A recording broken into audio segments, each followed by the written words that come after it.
Hello, my name's Nicholas. I'm one of the students finishing up the special study module of laparoscopic and robotic surgery with Mr. Abdul. And today I'd like to discuss laparoscopic ports. So laparoscopic ports in the operating theater serve two purposes. First is to create an access point for laparoscopic equipment. And second is to maintain pneumoperitoneum. Pneumoperitoneum is defined by having air within the peritoneal cavity. This is achieved through a technique called insufflation. On the right, I've included a picture that shows a trocar that's being inserted through the abdominal wall. Once it passes through the fat, the anterior rectus sheath, the rectus muscle, and the posterior rectus sheath, it enters the peritoneal cavity, at which point carbon dioxide is pumped through the trocar and starts inflating the abdomen. This is important so surgeons can gain direct visualization of the abdominal cavity and have a surgical area in which they can maneuver their instruments. Laparoscopic ports are made of three main components: the trocar, the cannula, and a seal. The trocar is a solid piece that runs through the middle of the cannula, and when the surgeon picks up the laparoscopic port, they'll insert the tip of the trocar in through a skin incision. Using a bit of force, it will slide into the peritoneal cavity, at which point the trocar is removed, leaving behind the cannula. At the tip of the cannula, there's a seal which helps maintain the pneumoperitoneum which is created.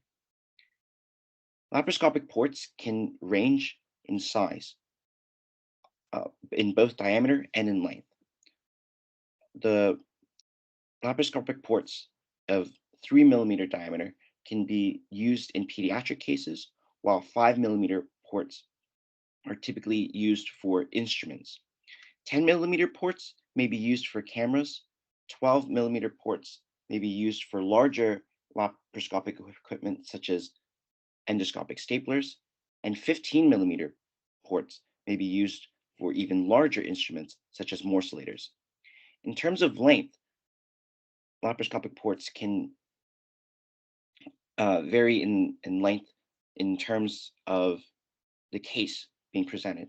For example, 80 mm ports may be used in pediatric cases, while 100 to 110 millimeters may be used in standard adult cases. 150 millimeters may be used in bariatric cases. There are two main distinctions of laparoscopic ports: reusable and disposable. Disposable ports are made of plastic, and because they're disposed after the end of each case, they have a low maintenance.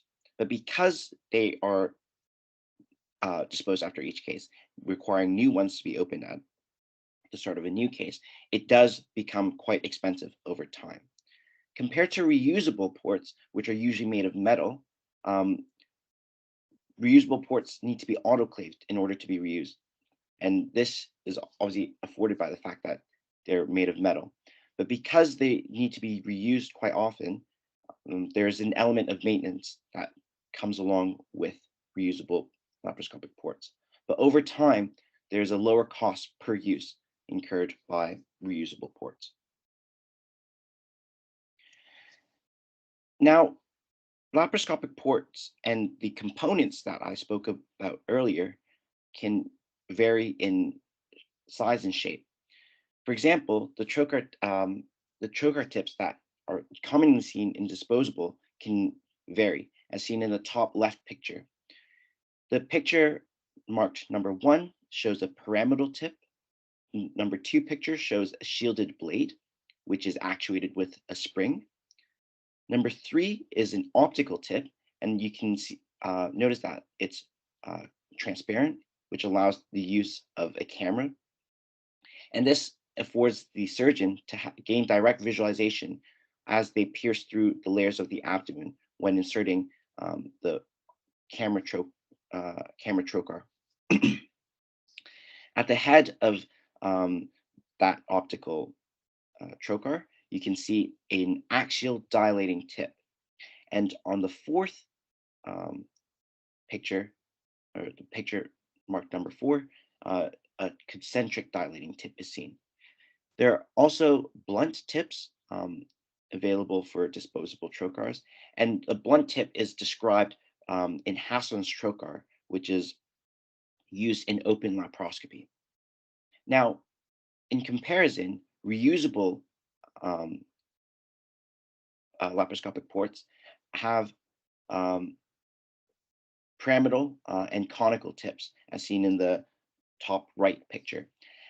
As I mentioned before, there's an element of maintenance to these tips because over time, when they're used to um, multiple times, uh, the edges will become dull and therefore need to be resharpened. On the bottom picture, I've included two styles of uh, shielded cutting tips. Now, the purpose behind this is that once the cutting blade has entered the abdominal cavity, the blunt tip will then extend either under spring action or under locked action so that the cutting tip no longer advances to potentially injure the patient or the patient's abdominal organs. The cannula itself can look many different ways because of its particular features. For example, one of the biggest distinctions is to the finishing on the exterior. There are threaded, smooth, or ribbed exteriors, and each of these provide a different level of grip um, to, in the abdominal wall, which provides some sort of rigidity and solid placement.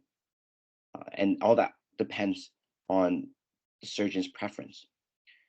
What I've included on the top picture on the left-hand side of the image is what's offered by Applied Medical um, key access system, which has a balloon and a fixation ring.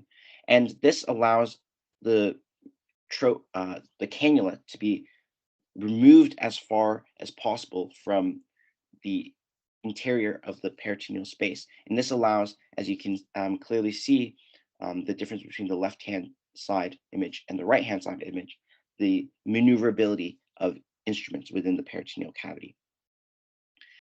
At the side of cannulas, you can also find gas flow taps, and these can be used either for insufflation or smoke evacuation. Again, insufflation is pumping carbon dioxide into the peritoneal cavity so that you can maintain pneumoperitoneum.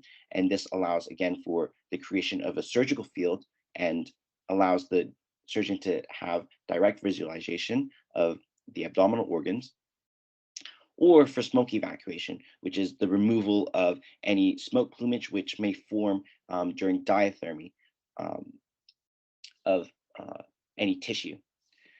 One other cannula feature can be the Turnimanian cannula. And this is used as opposed to an optical trocar tip, which, as we discussed before, has a cutting edge to it or a dilating edge to it. And instead, this has a threaded cannula, which gently displaces the layers of the abdomen such that there's a reduced harm to the patient. Lastly, I'd want to talk about seals. So seals are one of the most important parts of the laparoscopic port, as it ensures that the um, insufflation is not in vain, or to say that the pneumoperitoneum is not lost. Now, disposable ports usually have spring-loaded valves, and this allows for instruments to be inserted with one hand quite easily through the port and without the loss of much of the pneumoperitoneum. A company called Softmedica have a valveless seal, which I've included a picture to on the top left-hand corner. And this takes advantage of some higher pressure flow systems to create a valveless seal. And this has a distinct advantage, for example, in when using a laparoscopic camera. For example, when we use spring-loaded valves, the laparoscopic camera might get smudged at the tip, and not having those valves, as seen in this valveless seal, will allow for no smudging of the camera, and that has its inherent advantages in gaining better optical clarity. Now, reusable ports can use a variety of different valves, for example, silicon, trumpet, or magnetic valves, or as I've included in the bottom left corner, some disposable pass-through seals, which act much like the spring-loaded valves, um, though they're just using the natural tensile strength of the silicon to maintain that seal. One thing that's important to note is that manual valves, such as the trumpet valve, which I mentioned earlier, require two-handed action in order to open the valve. And uh, this has its advantage of being doubly sealed, but has a disadvantage in that it requires two hands to use it, and therefore may cause some inconvenience during an operation. Now, just to go over some current ranges that are being offered on the market, there's a range of reusable uh, laparoscopic ports by Braun, who also create disposable ports. There are some reusable ports from Carl Storz, which I've included a picture to in the top left-hand corner, as well as Pajunk. In terms of disposable laparoscopic ports, Applied Medical have a range which I believe are used at the Royal Derby, and I've included a picture to that on the right-hand side. As I mentioned before, Braun have their own line, as well as Ethicon and LaproSurge. To finish up, I've included two links here. The first link links to a study comparing cost, um, the costs incurred between um, laparoscopic, disposable, and reusable ports.